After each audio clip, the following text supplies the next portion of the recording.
शुरू कर रहे हैं बच्चा किसको, सिंधु घाटी सभ्यता को। बच्चा यूपी ट्रिपल एससी में यहीं से प्रश्न पूछे जाएंगे।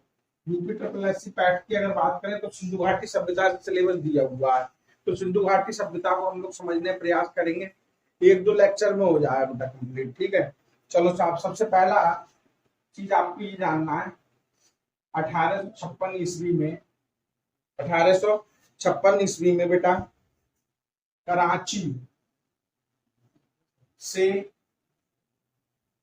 लाहौर तक रेलवे ट्रैक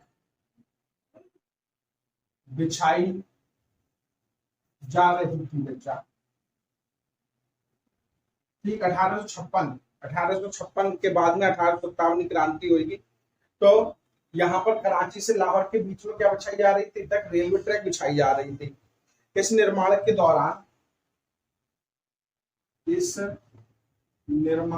दौरान एक बर्टन बंधुओं ने हड़प्पा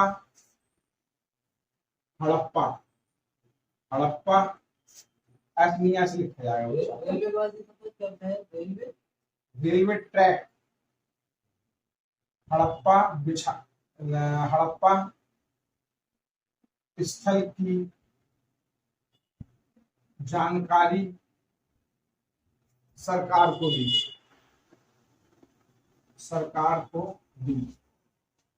कोई बात समझ में आई या नहीं आई है? लेकिन इससे पहले याद रख लेना, लेकिन इससे पहले भी हड़प्पा टीले के बारे में 1826 ईस्वी में चार्ल्स मैसन ने भी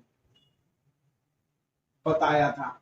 देखो बेटा, सिंधु घाटी सभ्यता की शुरुआत करने के लिए तो दो ये लाइनें बहुत इंपॉर्टेंट है बच्चा। ऐसे नहीं है कि एकदम गए और सिंधु घाटी सभ्यता समझ लिया, इसको थोड़ा समझो ध्यान से। 1856 में कराची से लाहौर तक रेलवे ट्रैक बिछाई जा रही थी। रेलवे ट्रैक बिछाने के लिए किसकी जरूरत पड़ेगी बच्चा, रोड़ा की जरूरत पड़ेगी, मिट्टी की जरूरत पड़ेगी कि नहीं पड़ेगी बच्चा। तो ऐसी स्थिति में क्या हुआ, आसपास के स्थलों से खुदाई करके मिट्टी को वहां लाया जा रहा था। तो बच्चा वहीं पर एक हड़प्पा नामक स्थल की जानकारी हुई, तो वहां पर कुछ चीजें मिली पुरातात्विक, उन सबसे बर्टन बंधुओं, ये याद रखना बर्टन है, बर्टन का है ये, बर्टन बंधुओं ने बेटा सरकार को जानकारी दी कि एक ऐसा स्थल दिख रहा है हमको हड़प्पा, जो पुरातात्विक साक्ष्यों के लिए जाना जा सकता है। क्योंकि हड़प्पा नामक मोंटगोमरी जिला तो आज पड़ा है, पहले हड़प्पा इसको बोला जाता होगा। रावी नदी के बाएं तट पर ये स्थित था बच्चा, सब लिखवा देंगे, टेंशन मत लो। तो इसकी हड़प्पा स्थल की सर्वप्रथम जानकारी सरकार को देने वाले लोग कौन थे, बर्टन बंधु। लेकिन इससे पहले 1826 ईस्वी में चार्ल्स मैसन नामक व्यक्ति हड़प्पे टीले के बारे में जानकारी दे चुका था कि भाई एक कोई हड़प्पा टीला है जहां से अगर खुदाई की जाए तो हमको पुरातात्विक साक्ष्यों के बारे में पता लग सकता है, हमको भारतीय इतिहास या इतिहास की एक बहुत अच्छी जानकारी हो सकती है, इसके बारे में चार्ल्स मैसन ने बताया था। तो आपसे यहाँ से एक प्रश्न बन गया, एक प्रश्न ये हो गया कि हड़प्पा की सर्वप्रथम जानकारी किसने दी थी, बताओ, बर्टन बंधु लगाओगे या चार्ल्स मैसन लगाओगे बेटा। 1856 में सरकार को दी गई, और बताने वाला सबसे पहले 1826 में कौन था, चार्ल्स मैसन। चार्ल्स मैसन की बात को किसी ने, आई थिंक मुझे लगता है किसी ने माना नहीं होगा। जब ये रेलवे ट्रैक बिछाई जा रही थी, आसपास की भूमि हटाई गई, उस भूमि के अंदर अगर कुछ मिला तो ऐसी स्थिति में क्या हुआ, सरकार ने बर्टन बंधुओं की बात मानी होगी बच्चा। जब मानी तो देखो बच्चा क्या किया, 1856 के बाद 1857 में क्रांति हो गई, उसको दबाने में लगभग 1858 का वक्त लगा। तो कहीं ना कहीं ये काम धीरे धीरे क्या हो चुका होगा, ब्रिटिश सरकार के लिए धूमिल हो चुका होगा नहीं होगा। तो बेटे 1861 आ गई। 1861 में देखो बेटा क्या हुआ, 1861 में एक व्यक्ति आता है अलेक्जेंडर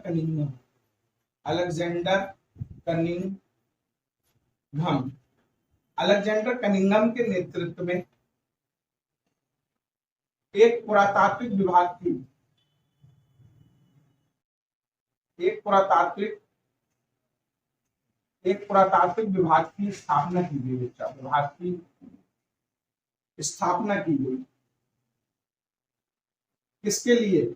यही हड़प्पा जैसी जगहों की खुदाई करने के लिए स्थापना की गई। अलेक्जेंडर कनिंघम को बना बेटा क्या किया गया? अलेक्जेंडर कनिंघम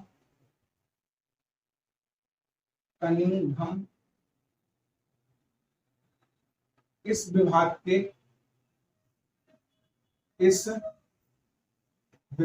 निर्देशक बनाए गए। आपसे पूछा जाए कि ये बेटा हुआ कब होगा? बनाए गए, है ना बच्चा? तो ये हुआ कब होगा? 1861 में। तो आपसे पूछ सकता है इस समय गवर्नर जनरल कौन थे? तो आप याद रख लेना, इस समय भारत में ब्रिटिश गवर्नर, याद रखने की एक ट्रिक बता रहा हूं, 1857 की क्रांति किस गवर्नर जनरल के शासनकाल में हुई थी? नहीं, लॉर्ड कैनिंग के। किसके में हुई थी बच्चा? लॉर्ड कैनिंग के। तो 1861 में भी वही होगा। तो बच्चा इस समय इस भारत में इस समय लिखाना है बच्चा, इस समय बोले तो 1861। इस समय भारत में British governor general Lord Canning था। तो लॉर्ड कैनिंग ने पुरातात्विक विभाग की स्थापना करी और अलेक्जेंडर कनिंघम को क्या बनाया गया? इसका निर्देशक बनाया गया बच्चा 1861 में। इसीलिए आपसे पूछा जाए भारतीय पुरातत्व का जनक किसको माना जाता है बेटा? तो आप लोग याद रखना, भारतीय पुरातत्व का जनक अलेक्जेंडर कनिंघम को ही माना जाता है। अलेक्जेंडर कनिंघम, ठीक है बच्चा? तो ये किसको माना जाता है? अलेक्जेंडर कनिंघम को माना जाता है। नेक्स्ट देखिए बेटा, इसमें क्या होगा? धीरे धीरे ये विभाग काम क्या होगा, कुछ हद तक इसको सफलताएं मिली होंगी, लेकिन धीरे धीरे ये ठंडे बस्ते में चला गया, क्योंकि ब्रिटिश समय की बात है ना बच्चा? क्योंकि भारत में इस समय 1885 में क्या बन जाएगी? कांग्रेस। फिर उसके बाद में राष्ट्रवाद का उदय होगा भारत में। तो ऐसी स्थिति में धीरे धीरे ये विभाग कहीं क्या हो जाएगा बेटा? धूमिल हो जाएगा। लेकिन 1904 ईस्वी में, फिर से लिखना, 1904 ईस्वी में इस विभाग की पुनः स्थापना की गई बच्चा, पुनः स्थापना की गई और इसका नया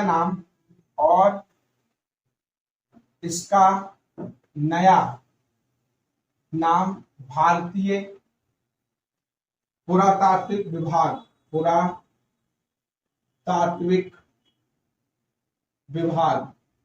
रखा गया।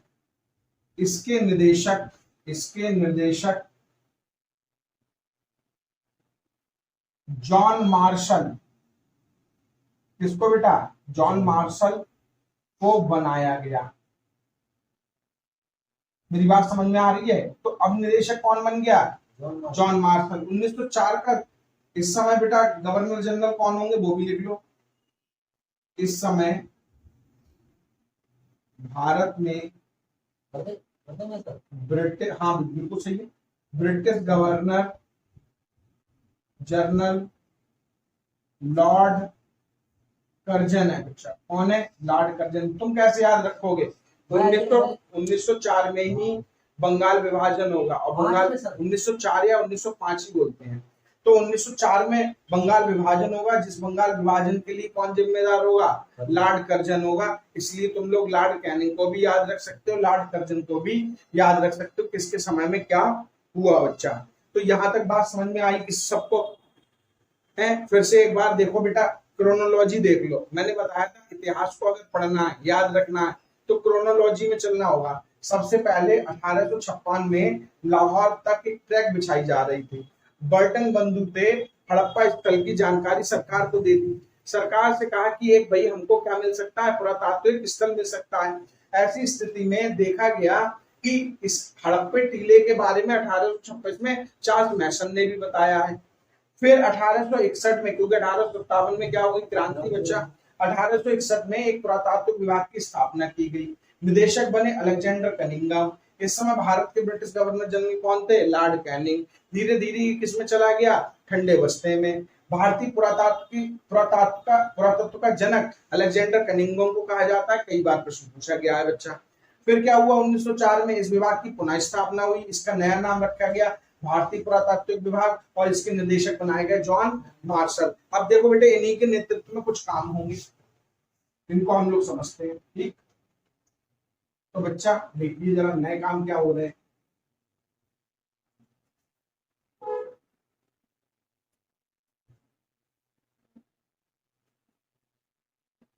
भाई यहां तक समझ में आ गया? कहां से? 1856 की क्रांति से एक वर्ष पहले, और 1857 की क्रांति के एक वर्ष पहले से 1861 में पहला विभाग, 1904 में पुनः स्थापना। जॉन मार्शल 1904 में, 1861 में अलेक्जेंडर कनिंघम। भारतीय पुरातत्व का जनक अलेक्जेंडर कनिंघम। लिखेंगे वर्ष 1921 में सर्वप्रथम हड़प्पा नामक स्थल की खुदाई का श्रेय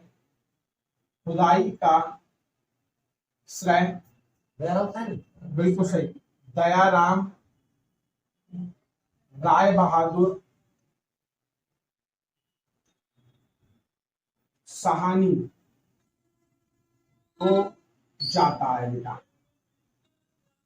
पूरी बात समझे? वर्ष 1921 में सर्वप्रथम हड़प्पा नामक स्थल की खुदाई का श्रेय दयाराम राय बहादुर साहनी को जाता है। अब ये जो राय बहादुर साहनी थे, इनके साथ जो उत्खनन किया था बच्चा, ये नेतृत्व कर रहे थे राय बहादुर साहनी। लिखना उत्खनन करता, लिख लो यहाँ पर उत्खनन करता, तुमसे पूछे जा सकते हैं, क्योंकि ये तो कई बार प्रश्न पूछ लिया कि हड़प्पा स्थल का मतलब हाँ, खुदाई का श्रेय किसको जाता है? दयाराम साहनी का। या हड़प्पा स्थल की खोज किसने करी? दयाराम साहनी। ये कई बार प्रश्न आया है, लेकिन उत्खनन करता अभी तक नहीं पूछे गए हैं। तो उत्खनन करता में दो नाम लिख लेना, एक तो नाम लिख लेना मार्टिन व्हीलर का, मार्टिन व्हीलर, और दूसरा नाम लिख लेना बच्चा किसका? दूसरा नाम लिख लोगे माधव स्वरूप वैश्य का, माधव स्वरूप वत्स। तो ये बस याद रखनी है आपको, माधव स्वरूप वत्स और मार्टिन व्हीलर ने इनकी सहायता करी थी, उत्खनन कार्य किया था। और उसकी देखरेख कौन कर रहे थे बच्चा? दयाराम साहनी, जबकि नेतृत्व जॉन मार्शल का ही रहेगा। ठीक, हाँ। मार्टिन व्हीलर के देश इतिहासकार होंगे। ठीक है बच्चा, नेक्स्ट लिखेंगे इसमें, हाँ, उत्खनन कार्य किया। अब देखो कुछ चीजें पूछी जा सकती हैं। रावी नदी के बाएं तट कौन है स्थित? हड़प्पा। ठीक बच्चा, एक तो ये बात याद रखना है, वर्तमान में यह स्थल माउंट गोमरी जिला पश्चिमी पाकिस्तान में पड़ता है। इतनी बात याद रखनी है। तो आपसे पूछा लेगा कि हड़प्पा किस नदी के किनारे है? रावी नदी के। किसने खोज करी? दयाराम साहनी ने। पूरा नाम हो गया दयाराम राय बहादुर साहनी। कहीं कहीं राय बहादुर दयाराम साहनी भी लिखा होता है बेटा। उत्खनन करता होगा मार्टिन व्हीलर, माधव स्वरूप वत्स, और रावी नदी के बाएं तट पर। तो ये बच्चा रहा हमारा, है ना। अब हम इसको अगले ही वर्ष किसकी हुई बच्चा? मोहनजोदड़ो की खुदाई हुई। तो ये भी लिख लेते हैं, अगले वर्ष कब? 1922 में। अगले ही वर्ष रखाल दास बनर्जी द्वारा मोहन जोदड़ो स्थल की खुदाई की गई। ठीक है बच्चा, यह स्थान सिंधु नदी है ना बच्चा, सिंधु नदी के तट पर स्थित है। ठीक है, वर्तमान में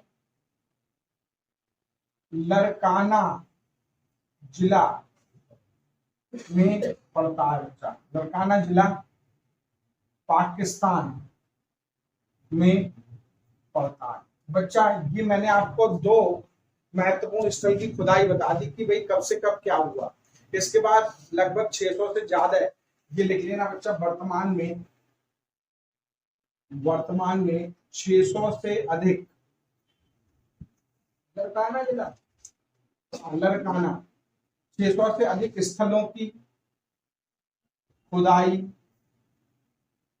की जा चुकी है। अभी बेटे 2018 में लगभग 2 स्थलों को खोजा गया, 2019 में भी लगभग 2 स्थल खोजे गए थे। तो लगभग 600 से अधिक स्थलों की खुदाई हो चुकी है। किसके अंतर्गत? हड़प्पा सभ्यता के अंतर्गत। ठीक बच्चा, यहाँ पर हम 2-3 चीजें लिख ले लेते हैं, 2-3 चीजें और लिख लेते हैं। जॉन मार्शल ने इस सभ्यता को सिंधु घाटी सभ्यता कहा। ठीक है बच्चा, हड़प्पा सभ्यता, इसका पहला उत्खनित स्थल था। ऐसे लिखो, सभ्यता नहीं, हड़प्पा इसका पहला उत्खनित स्थल था, इसलिए इसे हड़प्पा सभ्यता भी कहा जाता है बेटा। लेकिन आपसे ये प्रश्न बन सकता है कि सिंधु घाटी सभ्यता नाम किसने दिया? क्योंकि सिंधु नदी की घाटी में ये क्या थी बच्चा? मतलब फूली होगी, फली होगी, इसीलिए इसको सिंधु घाटी सभ्यता नाम दिया जॉन मार्शल साहब ने। जबकि हड़प्पा सभ्यता इसलिए कहा जाता है क्योंकि इसकी पहले स्थल की खोज की गई थी हड़प्पा की, दयाराम साहनी साहब ने करी 1921 में, इसलिए इसको हड़प्पा सभ्यता भी कह देते हैं। लेकिन सही नाम क्या होगा तुम्हारे हिसाब से? सिंधु घाटी सभ्यता, इंडस वैली सिविलाइजेशन बेटा इसको कहते हैं। आई होप यहाँ तक बातें समझ में आई होंगी। अब मैं तुमको देखो बेटा, सब लोग क्या करते हुए मोस्टली मैंने देखा है कि स्थल के बारे में बताने स्टार्ट कर देते हैं कि सबसे ज्यादा मौर्य हमको हड़प्पा से प्राप्त हुई, कांसे की नर्तकी की मूर्ति मोहनजोदड़ो से प्राप्त हुई। बेटे ऐसे तो हर कोई पढ़ लेता है, लेकिन ये पढ़ने का सही तरीका नहीं है ना। आजकल जो प्रश्न आ रहे हैं थोड़े से हटके आ रहे हैं। ऐसे हटके प्रश्नों को करने के लिए हमको एक पूरी स्ट्रेटजी बना के चलनी होगी। ठीक बच्चा, तो हम एक पूरी प्लान के साथ इसको पढ़ने का प्रयास करेंगे। हम हेडिंग में डिवाइड करेंगे, हेडिंग डालूंगा मैं, है ना। हेडिंग को तुम केवल सोचना समझना, और जो अच्छी बातें होंगी 1-2 लाइन में उसको खत्म कर देंगे तो तुमको इसकी पूरी समझ हो जाएगी। तो आज के समय में आज जो मेरा पूरा टॉपिक रहेगा वो हड़प्पा को समझाने पर तुम्हारा ज्यादा जोर रहेगा, कोई चीज रटाने पे नहीं। हाँ, इसमें जरूर फैक्ट आ गए, इसको तो बच्चा रटने होंगे, लेकिन मैं ऐसा प्रयास करूंगा कि ट्रिक से तुमको बता सकूं। जैसे नाम लग रहा है हड़प्पा, हड़प्पा जैसे हड़प्पा, कुड़प्पा, कुड़प्पा कैसे लग रहा है? मजबूत लोग होते हैं, तो मजबूत पे तो दया ही दिखाई सकती है। तो बच्चा हड़प्पा दयाराम साहनी हो सकता है, नहीं हो सकता? अच्छा, रखाल मोहनजोदड़ो कैसे याद रखोगे? रखालदास बनर्जी।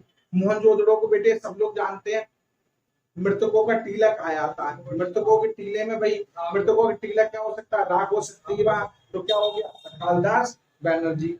याद ये रखना है, मोहनजोदड़ो जो स्थान है वो सिंधु नदी पे है, हड़प्पा जो है वो किस पे है? रावी नदी पर है। ये हमको याद रखना होगा। 600 से अधिक स्तर खोजे गए हैं। सिंधु घाटी सभ्यता नाम किसने दिया है? जॉन मार्शल साहब ने दिया है। तो हम लोग हेडिंग के द्वारा चीजों को समझने का प्रयास करेंगे। पहले सभ्यता को समझेंगे, क्योंकि इस सभ्यता की लिपि को अभी तक पढ़ा नहीं जा सका है। तो क्या क्या अंदाज लगाए जा सकते हैं, किस तरीके से ये सभ्यता हो सकती है, जिससे तुम्हारे जो भी प्रश्न बने वो तुम्हारे एक प्रश्न सही हो जाए। ठीक है बच्चा, फैक्ट से आ गया तो 100% तुम लोग कर ही लोगे, लेकिन जरा भी घूमे तो तुमको क्या हो बताओ। तो बच्चा इसको देखो कैसे करेंगे। सबसे पहला है वर्तमान में, पहला हेडिंग बनाओ, तो वर्तमान में सिंधु घाटी सभ्यता का क्षेत्र। भाई 600 से अधिक है तो मैं 600 से अधिक तो तुमको याद नहीं करा सकता, कुछ महत्वपूर्ण चीजें तो हमको पता ही होना चाहिए। तो बेटा बना लो, देखो ऐसे करके ये त्रिकोण बना लो, है ना। ये बच्चा हो गया हमारा क्या, उत्तर नॉर्थ। ये हमारा बच्चा क्या हो गया, दक्षिण। ये हमारा क्या हो गया, पूर्व। ये बच्चा हमारा क्या हो गया, पश्चिम। उत्तर में एक स्थल है बेटा मांडा, ये पड़ेगा जम्मू कश्मीर में। कहाँ पड़ेगा, जम्मू कश्मीर में। आप लोग याद रखना, हमारे जो सिंधु घाटी सभ्यता का उत्तरतम बिंदु जो है, जहां तक हड़प्पा सभ्यता का स्थल मिला है, वो बेटे उत्तर में जम्मू कश्मीर के अंदर माडा स्थल है। माडा एक सिंधु घाटी सभ्यता का ही स्थल है जो सबसे उत्तर में, इसके बाद अभी तक कोई नहीं मिला है। ठीक बच्चा, ये माडा जो है, इसकी नदी याद रख लो, ये चिनाब नदी के किनारे है। जम्मू कश्मीर में कौन सी है, चिनाब नदी। चिनाब नदी के किनारे है, ये बात हमको पता होना चाहिए। आ जाओ पूर्व में, पूर्व में एक जगह है आलमगीरपुर। आलमगीरपुर, आलमगीरपुर जो है बच्चा, ये पड़ेगा आपका वर्तमान मेरठ, और मेरठ पड़ता है यूपी के अंदर। हम लोग यूपी में ही बैठे हैं, यूपी के बदायूं में। और ये बच्चा नदी जो है, यह बच्चा हिंडन नदी। जबकि दक्षिण में बात करें तो दा से दक्षिण, दा से दैमाबाद, और ये दैमाबाद पड़ता है बच्चा महाराष्ट्र में। एक गोदावरी की सहायक नदी है प्रवार नदी, प्रवरा या प्रवार नदी लिख लो, प्रवार नदी के किनारे है। और ये किसकी सहायक है, गोदावरी की सहायक। तो बच्चा ऐसा भी मिल सकता है तुमको किसी किसी किताब में, दैमाबाद गोदावरी नदी के तट पर स्थित है। गोदावरी नदी इसलिए बोल दिया है क्योंकि प्रवार नदी के तट पर स्थित है, और प्रवार नदी किसकी सहायक नदी है, गोदावरी की। तो दोनों मिल सकते हैं। पश्चिम में आ जाए बच्चा तो देखो ऐसे लिखा जाएगा सुतकांगिन डोर, सुतकांगिन डोर। ये पड़ता है बलूचिस्तान में, और बलूचिस्तान पर किसका अधिकार है, पाकिस्तान का बच्चा। तो ये पाकिस्तान क्षेत्र हो गया, ठीक। और जगह है दाश्त नदी, सॉरी नदी कौन सी है, दाश्त नदी। तो पश्चिम में आपसे पूछ लिया जाए सुतकांगिन डोर, उत्तर में पूछ लिया जाए माडा। एक है बेटा सुरकोटदा, सुरकोटदा। सुरकोटदा अलग है, वो बंदरगाह है, और ये सुतकांगिन डोर है। सुतकांगिन डोर पड़ रहा है बच्चा कहाँ, बलूचिस्तान में। सुतकोटदा से इसको क्या नहीं कर लेना, कंपेरिजन नहीं कर लेना। देखो बच्चा, ये चारों से प्रश्न बनते हैं और पूछे जाते हैं।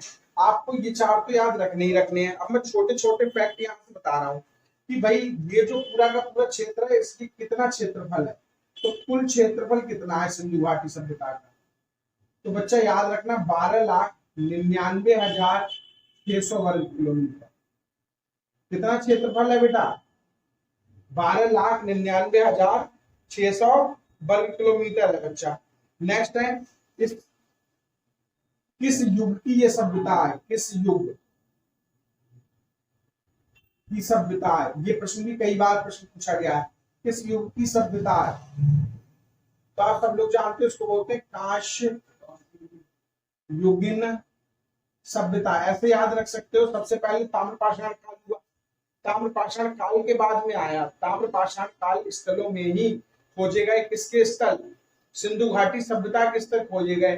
तो तांबे में हम लोग किसका प्रयोग करते हैं, तांबे में ही हम मिला देते हैं जिंक, जिंक मिलाते हैं ना, तो कांसा बन जाता है बच्चा। तो कांस्य युगीन सभ्यता के अंतर्गत ये आता है, ठीक बच्चा। कौन सा आता है, कांस्य युगीन सभ्यता के अंतर्गत। नेक्स्ट बेटा आपसे पूछा जा सकता है, सभ्यता का आकार कैसा है, सभ्यता का आकार। ये कई बार प्रश्न आया है। तो ये बच्चा है त्रिभुजाकार, त्रिभुजाकार। तो त्रिभुजाकार तरीके की क्या है, संरचना है कुछ। और बच्चा देखें, आपसे ये प्रश्न भी पूछा गया, ये जितनी चीजें मैं बता रहा हूं इन सबसे प्रश्न बने हैं, किसके समकालीन है, किसके समकालीन है। तो बच्चा याद रखेंगे, मिस्र की,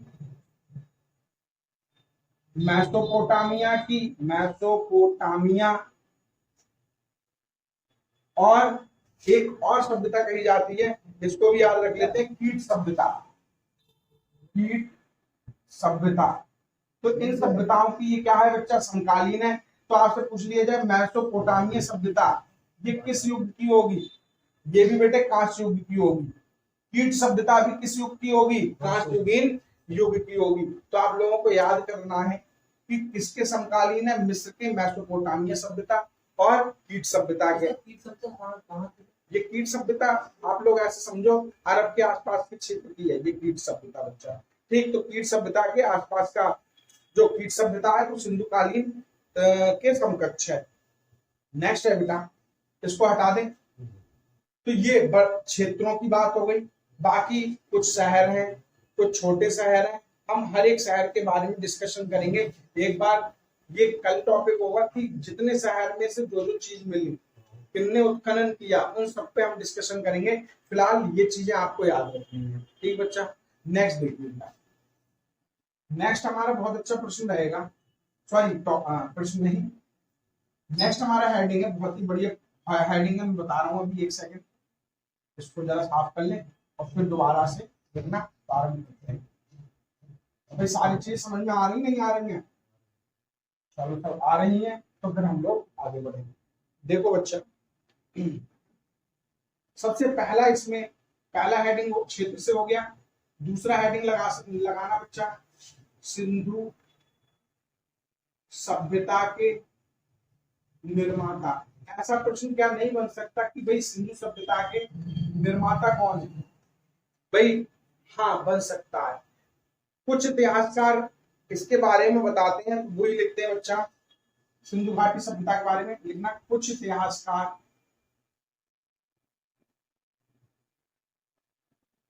सिंधु के लोगों को,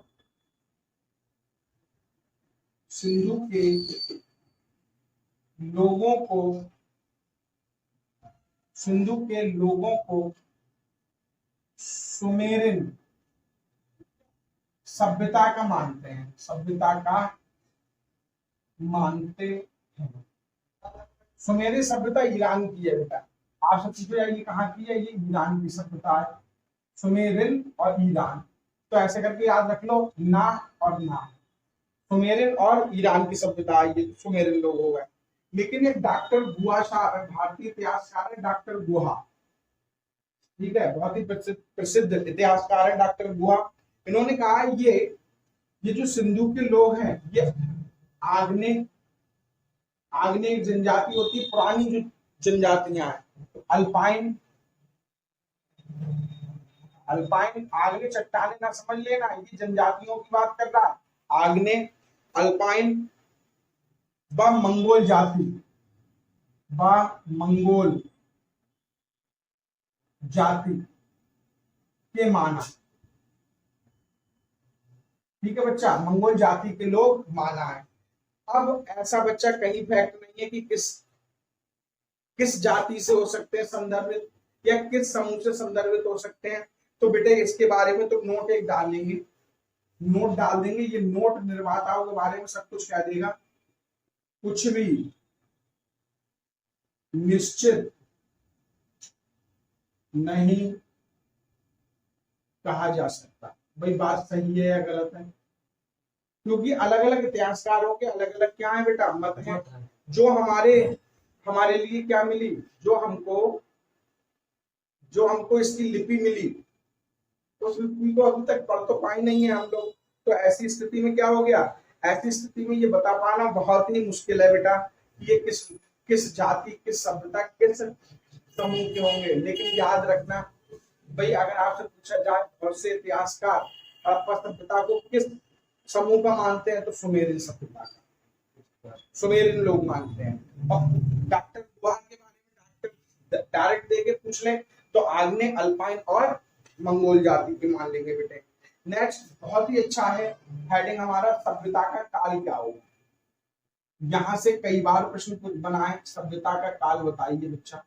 सभ्यता के काल की अगर मैं बात करूं तो 2-3 काल हम लोग देखेंगे मोटे मोटे, जो हमको बताने का प्रयास किया गया है। सबसे पहले बेटे मार्टिन व्हीलर के अनुसार, मार्टिन व्हीलर के अनुसार मार्टिन व्हीलर ने इसका जो कार्य बताया, जो हमको समय बताया, वो बताया है बच्चा 2800 ईसा पूर्व से 1500 ईसा पूर्व तक। मेरी बात समझ रहे हो? मार्टिन व्हीलर कितना बता रहा है?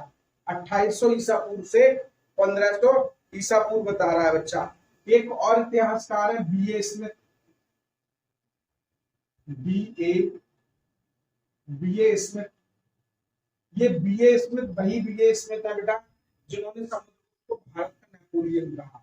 ये भी एक बहुत बड़े इतिहासकार है। समुद्रगुप्त को बीए स्मिथ ने क्या कहा था? भारत का नेपोलियन कहा था बच्चा। अच्छा, मैन ऑफ डेस्टिनी किसको कहते हैं? Man of destiny Napoleon Bonaparte को कहते हैं बच्चा, याद रखना। मैन ऑफ डेस्टिनी किसको कहते हैं? Man of destiny. डेस्टिनी समझते हो? नेपोलियन बोनापार्ट, नेपोलियन बोनापार्ट को कहते हैं बच्चा। और भारत का नेपोलियन, भारत का नेपोलियन बच्चा कहते हैं समुद्रगुप्त को। ठीक बच्चा, ये दोनों चीजें याद रखना। मैं मिटा देता हूं इसको। मैन ऑफ डेस्टिनी का मतलब होता है भाग्य से उदय। भाग्य से उदय किसका हुआ? नेपोलियन बोनापार्ट का हुआ। हाँ, बीए स्मिथ ने बताया बच्चा 2500 ईसा पूर्व से 1500 ईसा पूर्व तक बीए स्मिथ के बारे में हो गया। तीसरा बेटा बहुत इंपॉर्टेंट है, जॉन मार्शल साहब। डायरेक्ट देके पूछा जा सकता है कि जॉन मार्शल ने सभ्यता का काल कितना बताया है? तो बच्चा इन्होंने बहुत बताया है। इन्होंने बताया 4000 ईसा पूर्व से लगभग 2500 ईसा पूर्व तक का समय इन्होंने किसका लिया है?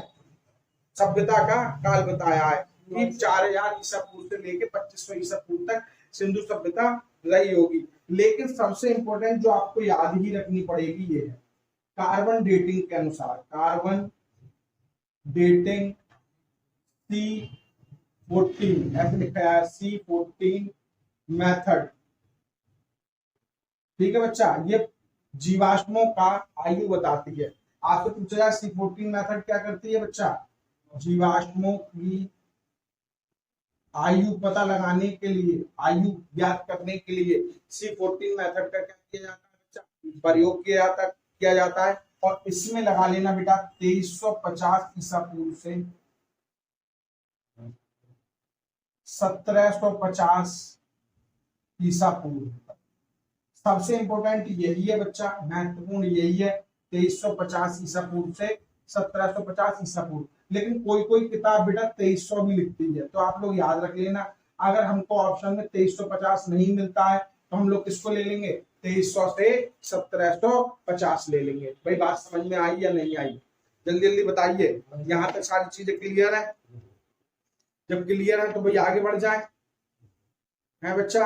अब हम लोगों का हेडिंग बहुत ही अच्छा जाने जा रहा है और सिंधु सभ्यता की विशेषताओं पर हम लोग पहुंच चुके हैं।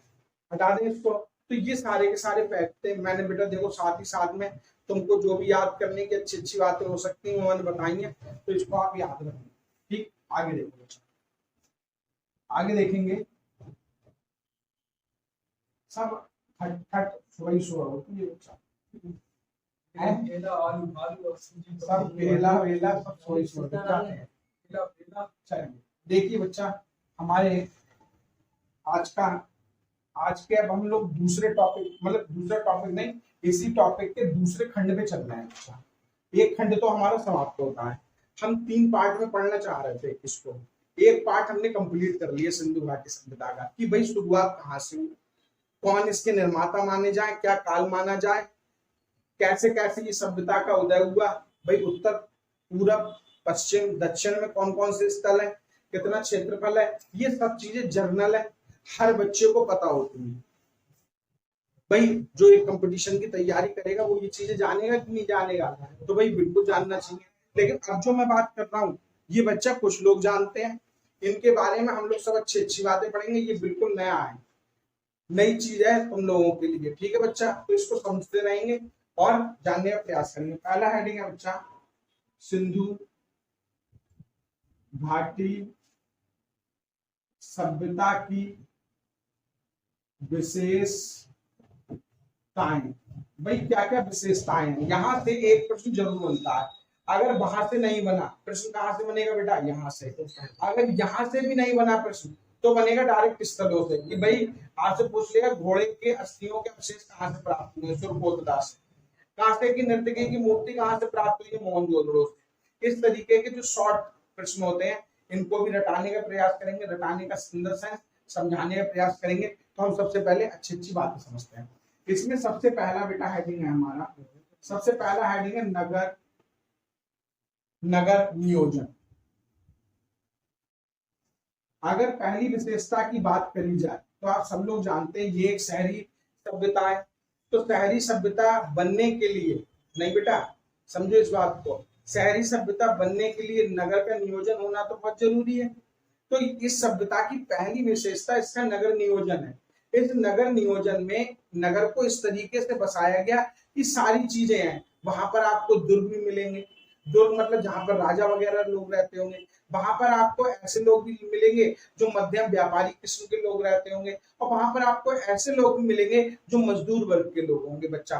यानी कि बस्तियों को ऐसा बसाया गया है, उच्च से निम्न की ओर सारे लोगों के लिए स्थान मिलता है बच्चा, और बहुत ही वेल मेंटेन करके बसाया गया है इसको। तो नगर नियोजन के कारण सिंधु सभ्यता अपने आप में विश्व में क्या है बेटे, अनोखी है। तो बच्चा लिख लें, ये बात मैंने समझाई, इसमें से महत्वपूर्ण पॉइंट मैं निकाल रहा हूं। अब इतनी बात लिखवाएंगे तो बच्चा क्या हो जाएगी, रात पढ़ते पढ़ते महत्वपूर्ण पॉइंट निकाल लेते हैं। नगर नियोजन मैंने तुमको क्या बताया, सब चीज देखने को मिलती है ना। दुर्ग जानते हो, किले है ना बच्चा, मजदूरों के लिए घर छोटे बनाए जाते होंगे। जो तुम्हारा व्यापारी वर्ग होगा उनके 2 मंजिल बना दिए गए। इस तरीके से उन्होंने कुछ ना कुछ बंटवारा किया होगा। तो बच्चा लिख लेंगे, नगर निर्माण योजना के लिए, नगर निर्माण योजना के लिए विश्व प्रसिद्ध, क्या है बच्चा, विश्व प्रसिद्ध मानी जाती है बेटा, मानी जाती है।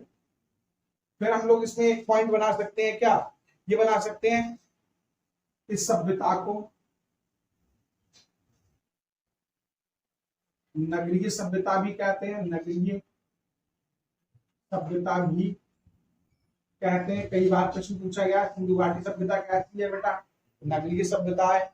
फिर हम लोग लिख सकते हैं बच्चा कि सड़कें एक दूसरे को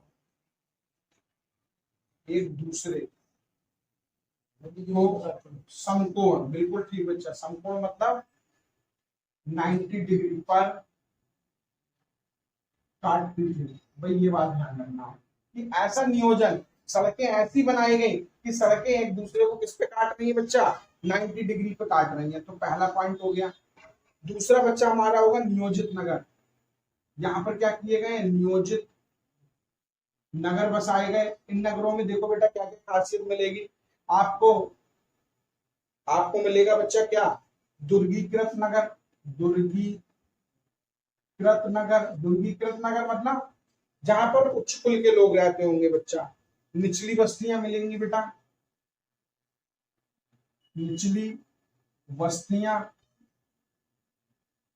निचली बस्तियां। और आपको क्या मिलेंगी बच्चा, यहाँ पर आबादी का बंटवारा मिलेगा। क्या मिलेगा बच्चा, आबादी का बंटवारा। आबादी का क्या मिलेगा बेटा, बंटवारा मिलेगा। एक समान ईंटों का प्रयोग है, एक समान ईंट का प्रयोग। और देखिए बच्चा और क्या बता सकता हूं मैं तुम्हें, लेखन कला का ज्ञान है, लेखन कला का ज्ञान है। जब लेखन कला का ज्ञान होगा तो चित्रकारी करके घरों को क्या बनाया जा सकता है बच्चा, सुंदर बनाया जा सकता है। मन का मानक बाट माप, ऐसे लिखिए, मानक बाट माप का ज्ञान है इनको बच्चा। नेक्स्ट हम लोग इसके बारे में क्या लिख सकते हैं, अपवाह तंत्र का निर्माण है बच्चा, अपवाह तंत्र का ज्ञान। अफवाह तंत्र का ज्ञान है।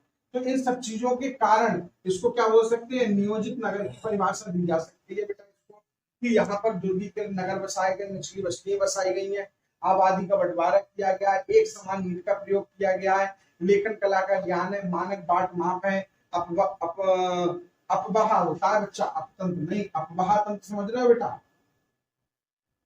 नदियों का ज्ञान है इनको बच्चा, ठीक है। एक प्रश्न पूछा गया, ईंटों का क्या अनुपात था, तो ईंटों का अनुपात लिख लो बच्चा, एक बार आया है एसएससी ने पूछा था, 4:2:1, क्या है बेटा, 4, 2 और 1 के अनुपात में। नेक्स्ट लिखेंगे बच्चा,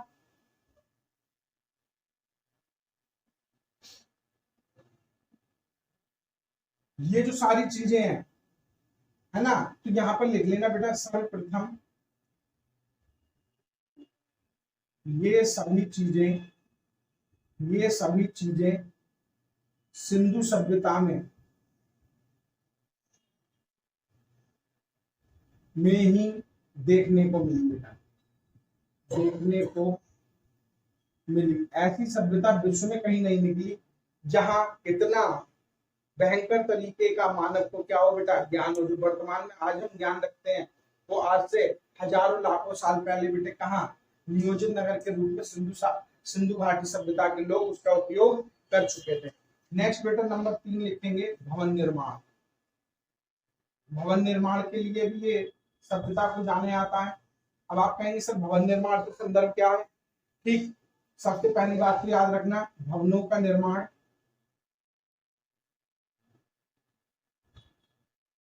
एक पंक्ति में किया जाता था, एक पंक्ति में किया जाता था। भाई समझ रहे हो मेरी बात, नहीं समझ रहे हो, ऐसा नहीं है कि कहीं पर भी उठा के कोई भी भवन बना दिया, एक पंक्ति में क्या किया गया बच्चा, इनका निर्माण किया गया। अब ये हो सकता है चाहे कच्ची ईंटों का प्रयोग किया गया हो और चाहे किसका प्रयोग किया गया हो बच्चा, पक्की ईंटों का प्रयोग किया गया हो, लेकिन भवनों का निर्माण किसमें किया गया, एक पंक्ति में किया गया। नेक्स्ट है बेटा, प्रत्येक भवन में रसोई घर, शौचालय, देखो कितना पुराना है बच्चा, ओडीएफ हम चला रहे हैं अब, लेकिन शौचालय सिंधु घाटी सभ्यता में होते थे। स्नानागार,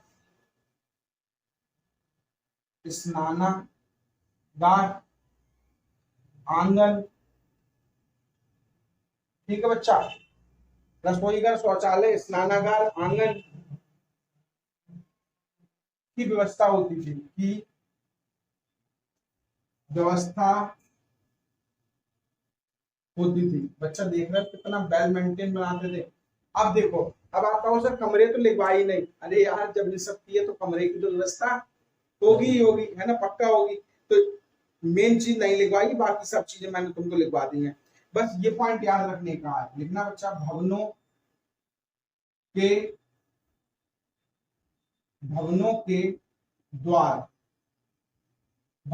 द्वार राजमार्गों की ओर ना खुलकर,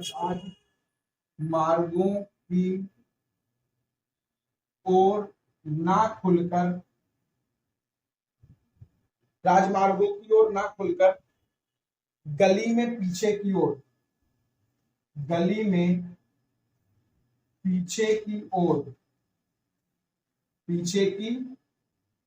ओर खुला करते थे। ये बात बेटा बहुत दिमाग की है। भवनों के निर्माण, राजमार्ग जो द्वार थे भवनों के, उनको राजमार्गों की तरफ नहीं खोला गया, किस साइड में खोला गया, गली के पीछे की। बच्चे निकल के अगर भागे तो राजमार्गों पे कहीं चारों की क्या नहीं लग जाए, चोट वगैरह नहीं लग जाए। लेकिन एक विवाद है इसका एक क्या है बेटा, विवाद, कि राजमार्गों के तरफ भी दरवाजे खुले हुए हैं, कहीं मिले हैं, ऐसा तुमसे पूछ लिया जाए कहाँ मिले हैं, तो बेटा लोथल में मिले। कहाँ मिले हैं, लोथल में। बाकी सारी की सारी जो शहर है यहाँ के, वो बच्चा कैसे हैं, राजमार्गों की ओर ना खुलकर द्वार गली के पीछे की ओर खोले जाते थे इसमें।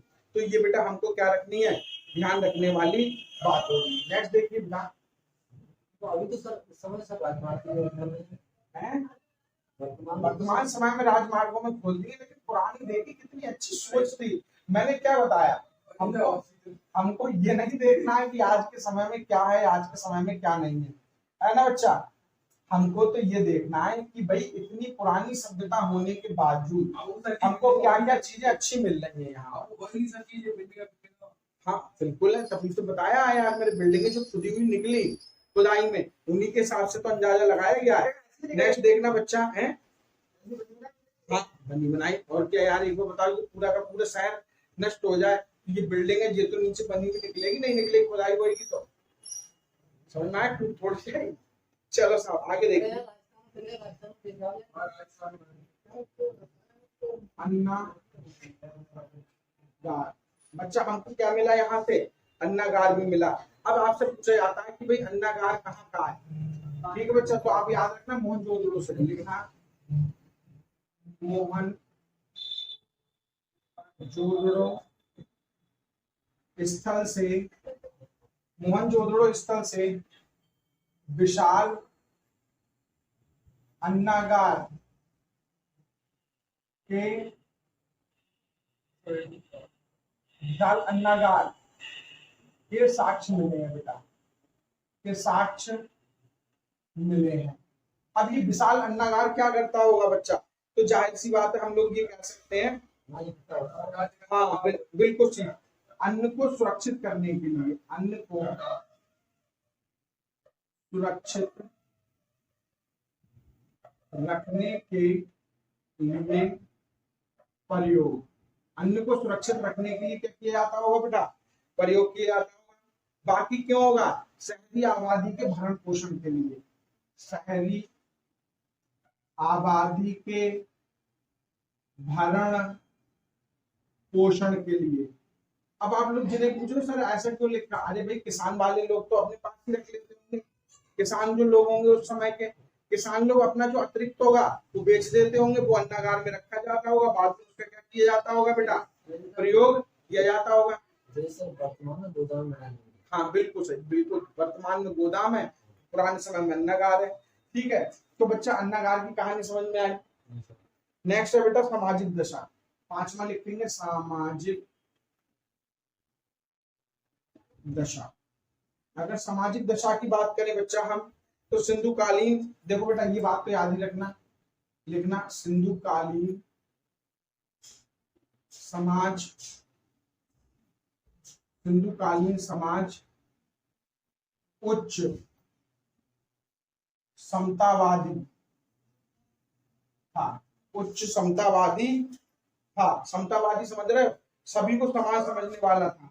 समाज को 4 वर्गों में विभाजित किया गया था, समाज को 4 वर्गों में बंटवारा, वो कौन कौन से हैं, पहला जो है बच्चा वो विद्वान लोग होते होंगे, अरे भाई हमको इतनी चीजें मिली, हमको कांसे की नर्तकी की मूर्ति मिली, हमको माप तौल के लिए मिला, तो बगैर कोई विद्वान अगर नहीं होगा तो इनको बना लेगा, नहीं बना सकता ना, तो विद्वान होंगे ही होंगे। दूसरे बच्चा कृषक, कृषक को क्या कह सकते हैं बच्चा बताइए, कृषक को क्या कह सकते हैं, कृषक को कह सकते हैं श्रमजीवी, क्या कह सकते हैं बेटा, श्रमजीवी, भाई श्रम करने वाले लोग भी तो होंगे, इसमें मजदूर भी आ जाएगा। तीसरा बेटा क्या होंगे, अगर हम लोगों का व्यापार चल रहा है तो हमको योद्धा भी तो रखने होते होंगे, अगर कोई दूसरे देश का आके हम पर आक्रमण कर दे तो उनसे हम थोड़ी लड़ेंगे, तो उसके लिए योद्धा रख के जाते होंगे बच्चा। और तीसरा सबसे इंपॉर्टेंट है, चूंकि हम व्यापार कर रहे हैं तो बच्चा व्यवसायी बहुत जरूरी है, व्यापारी बहुत जरूरी है, तो व्यवसायी या व्यापारी बात एक ही होगी। तो 4 तरीके से वर्गों को क्या किया गया था बच्चा, यहाँ पर बांटा गया था। अगर हम अगर बात करें नेक्स्ट की बेटा, तो भोजन किस प्रकार का था, तो भोजन यहाँ पर शाकाहारी एवं मांसाहारी दोनों के साथ मिले, शाकाहारी एवं मांसाहारी, बस इतना लिख देते हैं।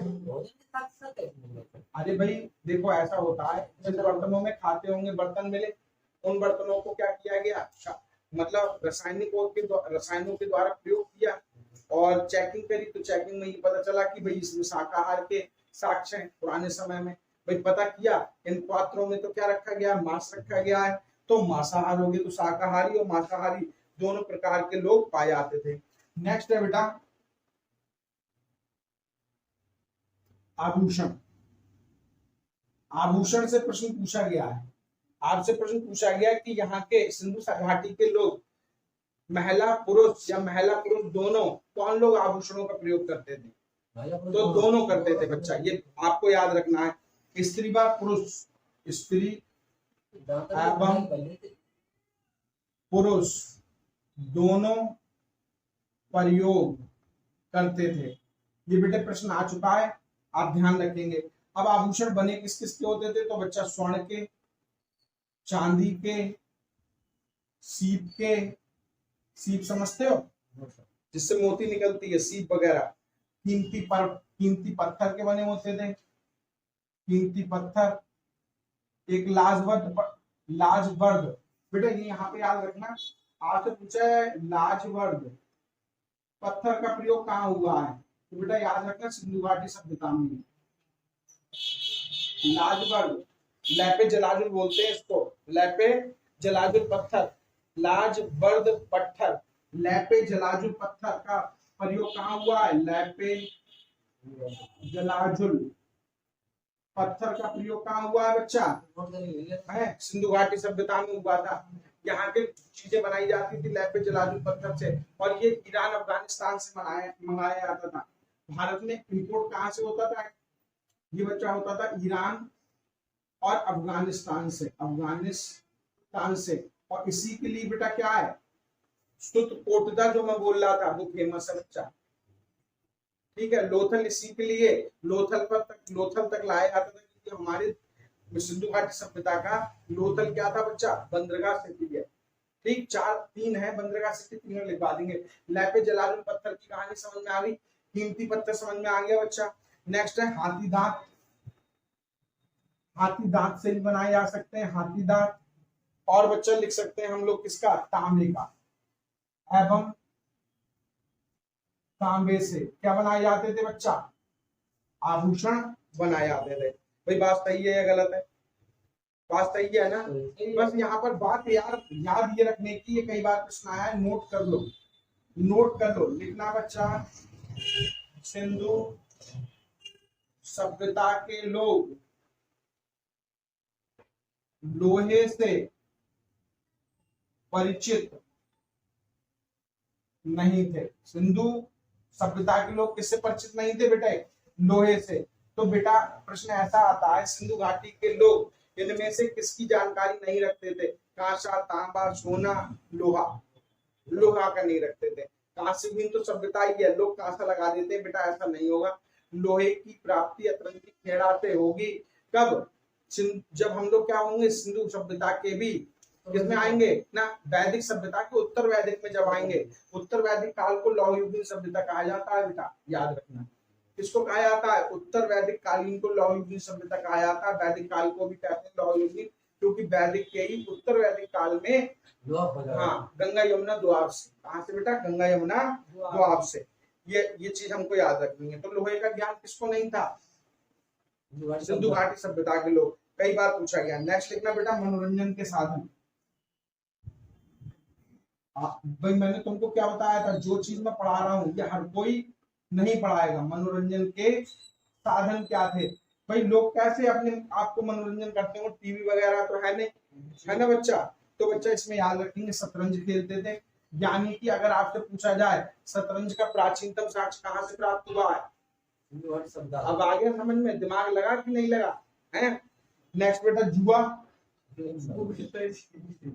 नृत्य, ताश नहीं, जुआ अलग है बेटे, अलग तरीके से खेला जाता हुआ।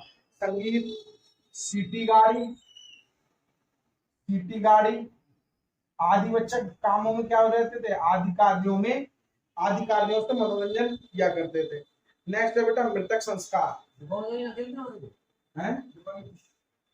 अब जो हमने पता किया, संस्कार समझ रहे हो, अंतिम संस्कार लिखो बेटा।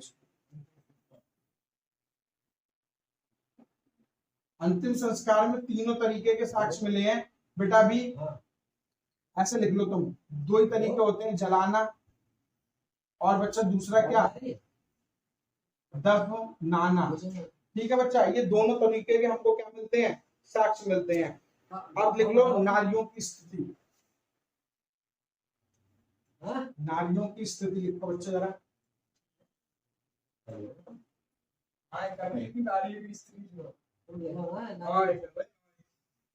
बोलो नहीं भाई, देखो नारियों की स्थिति देखो।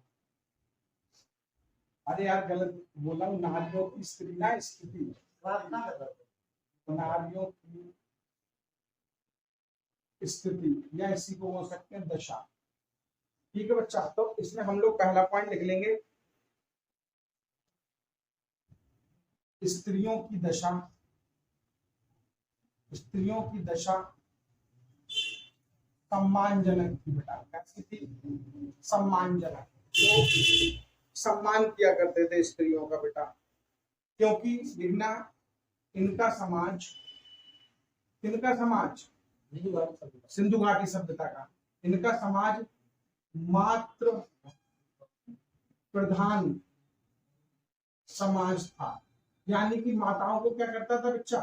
मात्र सत्तात्मक था। इसको हम लोग ऐसे भी लिख सकते हैं, तो इसमें आया भी है सिंधु घाटी सभ्यता का समाज कैसा है?